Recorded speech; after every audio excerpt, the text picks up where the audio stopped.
I'm not entirely convinced that pulling in $7 million against a $75 million total outlay counts as a true hit, though it certainly outperformed the total disaster some had forecast.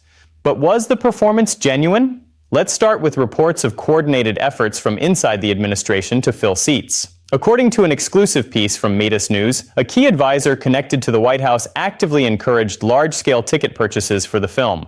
Backers were urged to snap up blocks of seats or even entire private showings, which has sparked serious concerns about proper conduct and whether the crowds were real. These organized sales for the documentary, titled Melania, 20 Days to History, came through outreach from the National Faith Advisory Board, a group of religious leaders headed by Paula White-Cain, who previously held a senior role in the White House office focused on faith issues. The outreach pushed people toward buying group packages and full theater rentals, pointing them to a dedicated online portal.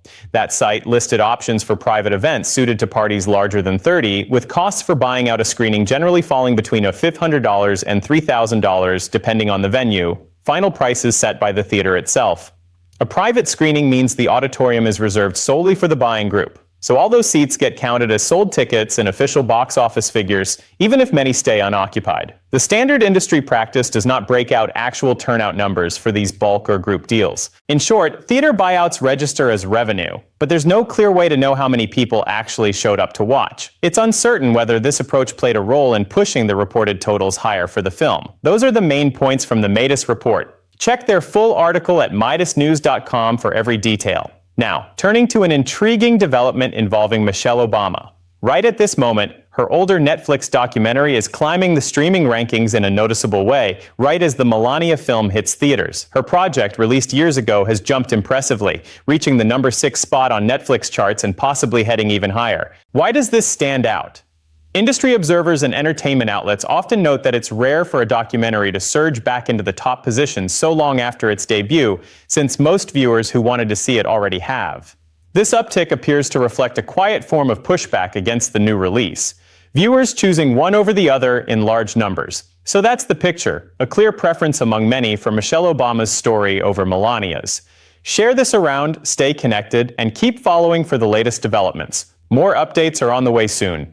It's always striking when a story tied to the Obamas lands a pointed contrast just as something in the Trump orbit starts generating excitement. And speaking of pointed contrasts, let's move to the wave of public satire.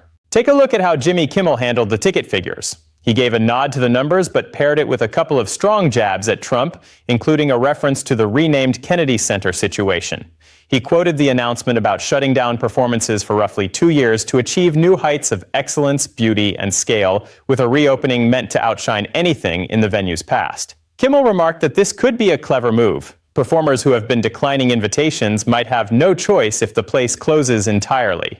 He added dryly that sometimes, when you care deeply about something, you have to let it go. If everything proceeds smoothly, the Kennedy Center might reopen in 2 years as something like the Kid Rock Hall of Fame. He noted the venue looked perfectly suitable for hosting the film's premiere the other night. The documentary, backed by a $75 million investment, brought in $7 million over the weekend.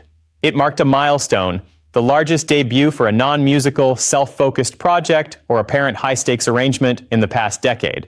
At the event, the First Lady opened with a brief greeting broadcast live across the country, a friendly hello to audiences in various cities, noting the film was about to start. She's built a presence through modeling, writing, and now filmmaking. Critics have given it a 7% approval rating on Rotten Tomatoes, yet certain outlets, like Fox News, have praised it enthusiastically, suggesting a perfect score there. Some have even floated the idea of an Oscar nomination for her performance. Kimmel quipped that if that happened, she'd undoubtedly be the most elegantly dressed nominee. And he jokingly vowed to take over hosting duties that night, invited or not. In all seriousness, let's close with insight from Texas Representative Greg Casar, who puts the spotlight on what he describes as the deeper, troubling arrangement here.